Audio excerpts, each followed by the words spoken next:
So today we have the Osmo Mobile version 3 that just came out from DJI. And you know what, I've been recording a lot of videos with my phone for the past couple of years. So I think I really have experience when it comes to gimbals just like this one. And today I'll tell you exactly what I think about this latest version, and if you already have another gimbal, why you should probably think about getting this one and what I don't like about it, because there is one thing that really pisses me off. So let's begin. So how are you doing, my friends? I'm Rotodil and welcome to the channel. I've been reviewing gadgets for the past couple of years now, and I invite you to join the channel by clicking on the red subscribe button down below. If you subscribe, you'll see a lot of cool gadgets just like this one, and I am a big fan of DJI, so I also have the Osmo Pocket. I don't have the Osmo Action as I'm still using my GoPro 7, but I do plan on maybe getting the Osmo Action just for review sometimes in the future. So definitely stick with me if you want to see these cool gadgets with my experiences. So today let's just talk about the Osmo Mobile 3. This is basically the latest from Osmo Mobile. It's a stabilized gimbal for your mobile phone, but it gives you a lot more. Version 3 finally adds USB-C. This is something that for me is really important because I actually changed all my USB ports now, all my charging ports to USB-C. So for me to go back to micro USB is a pain in the ass. The Osmo Mobile 3 also adds a foldable design, and I think it's an interesting thing to have, especially at this day and age where we have so much equipment anyway and we don't want to have this huge bulky thing in our case or backpack. And to do that, I actually got the basic version of the Osmo Mobile. So I didn't get the hard case for it, but I did get this fabric bag, and the Osmo Mobile goes into it really nicely. So I had a lot of time with the Osmo Mobile 3, and I want to talk about 5 things that I thought are interesting and worth mentioning while I was using them. The first one is that you really need a gimbal if you don't want any shaky footage. Whether you're recording with your mobile phone, a one-shot film or whatever to social media, this is basically going to eliminate the footage. Whatever phone you have, it doesn't really matter. Me, myself, I only have EIS on my phone. That's an EIS stabilized camera. So for me, that's a huge plus. Even so today with OIS phones or OIS plus EIS, which means optical stabilization and electronic stabilization, you still don't get a shakeless, shaky video. When you add this into the equation, you'll basically eliminate most of the shaking.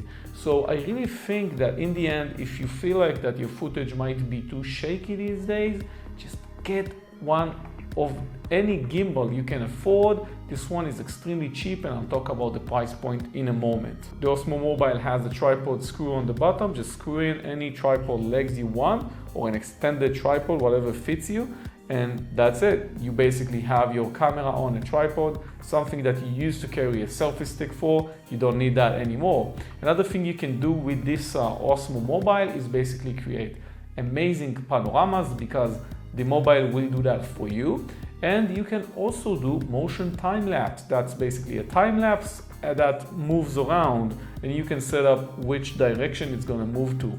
That's going to create amazing videos for you, so you can use them as b-roll or intercuts, whatever. So that's why you need a gimbal, basically, not really the Osmo Mobile, but just a gimbal. The second thing, and that's exclusively for the Osmo Mobile, is the fact that the Osmo Mobile 3 now uses the MIMO app.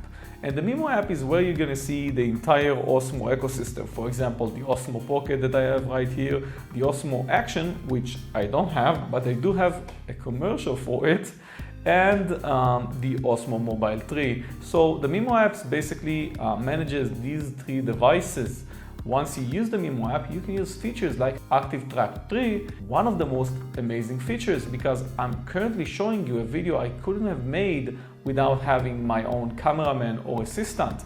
The thing about the HyperTrack 3 is that you can basically have this gimbal follow you automatically, as if it was another person managing your camera. And that's just amazing if you find yourself in a lot of situations where you want to move between scenes or objects and you want the camera to follow you, that's a huge plus and the biggest reason for me to get this device, and I think it gets the job done really well. I've also done a lot of tests already in my communities that I manage where I upload videos that were recorded using this feature, and people were asking, how was this recorded? I got messages from people asking me, how's the camera like exactly following you? Because they know it's been recorded with a mobile phone as everything was in focus. So the HyperTrack is a huge feature, amazing, probably one of the biggest reasons you want to consider buying this in the first place. And if we talked about the positives, I want to talk about the negative, and it's a big one. It's the same one I actually just talked about, but in a different perspective. The MIMO app, it crashes a lot. I actually tried to update firmware 5 times, and because it crashed every time, I had to update again. So it also, when it crashes, it goes back to the menu. You have to connect to the device again. It really sucks. Didn't happen to me while actually recording with my phone, which is a good thing, but I don't really like what's going on with the MIMO app. And I'm specifically using an Android device, but you can see in the comments that the rating on the app currently is so freaking low. It's like 2.7. I really hope that DJI work on the software even more and get it to a place where the DJI Go was, that you could see that it doesn't crash anymore, especially when everybody's using Android devices these days. I mean, a lot more people than iOS with this specific device as it seems, but I want DJI to work on the software and get it working. It's the only and biggest flaw with this device currently. So we also have a trigger in the Osmo Mobile 3, and that's a huge thing because you have a lot of features connected to this trigger. Basically, if you single press it, press and hold, press it 3 times, you change different features. And that is just amazing because in the past they removed the trigger and then they got it back again. So I really like the fact that we have it.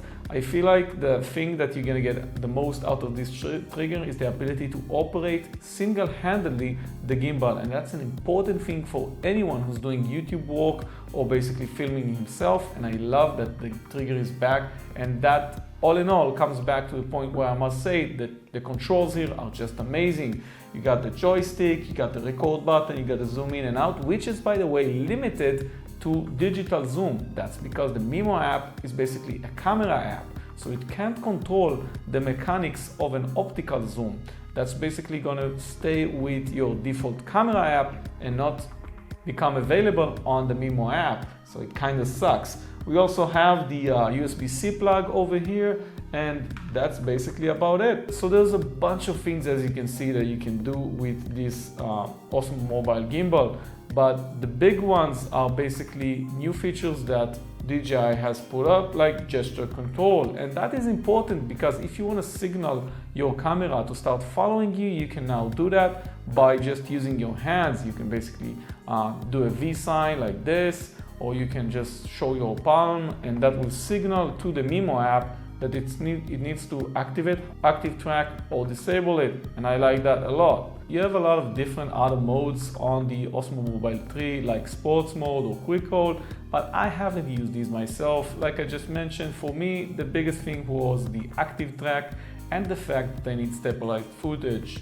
So last but not least is the price, but there is one thing you need to consider. If you get the cheaper bundle, you will not get these tripod legs. So just make sure you have any other tripod legs or buy them separately so you can still use this as a tripod to record yourself. That's really important because in the basic version, it doesn't come with that. So overall, the Osmo Mobile 3 is a great tool for any mobile phone filmmaker.